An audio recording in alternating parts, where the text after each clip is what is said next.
Hey, so in this video I show you how to make Nduja at home. The Nduja is a spreadable sausage from Calabria, Italy, and the main component are peppers and peperoncini.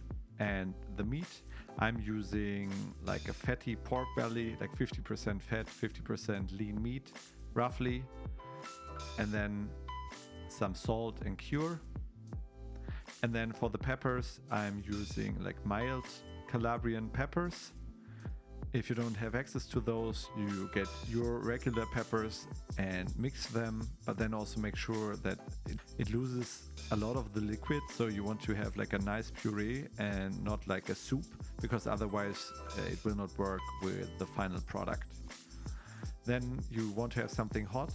I'm using peperoncini, which is like the original hot pepper of Calabria.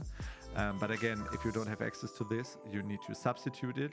Just make sure that it doesn't get too hot or too mild, because this sausage like lives because it's hot and has like a really nice pepper flavor.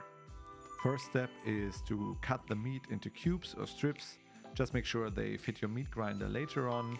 And then you can put them in the freezer so they get cold before you grind them.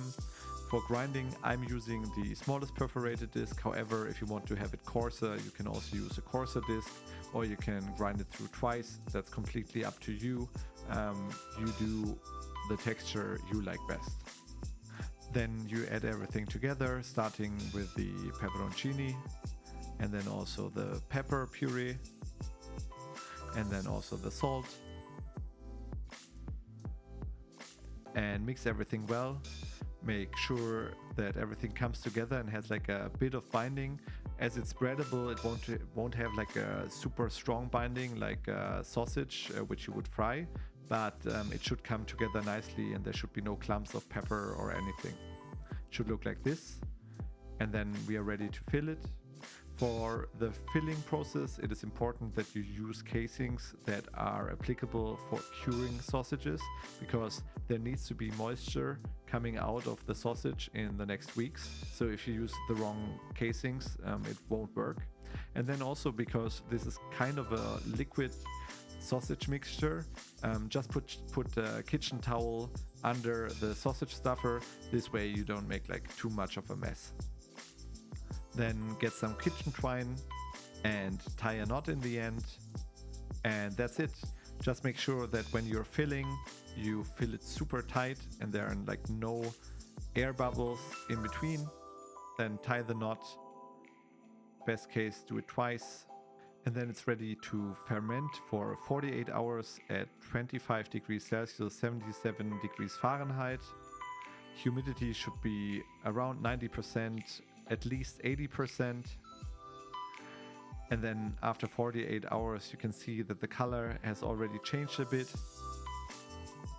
And then we can decrease the temperature to 15 degrees Celsius, 59 degrees Fahrenheit, and also the humidity to between 70 and 80%, and let it rest for a few weeks. This is now 6 to 8 weeks, but you can go up to 12 weeks, depending on how strong the flavor you want. And here for the final shot, it is roughly 1.5 weeks. That's why you can see that it's like still super moist. I didn't get it like into the schedule otherwise, but in my test runs, I also aged it for 10 weeks and it was delicious, even better than like this. So taste-wise, it has like a super hot flavor, but then also the pepper comes out nicely, and the meat, and it's not that much of seasoning, but it tastes like super delicious. I can completely recommend. As always, full recipe is below. If you like this video, then please give me a thumbs up, subscribe to the channel, and I'll see you in the next video. Bye bye.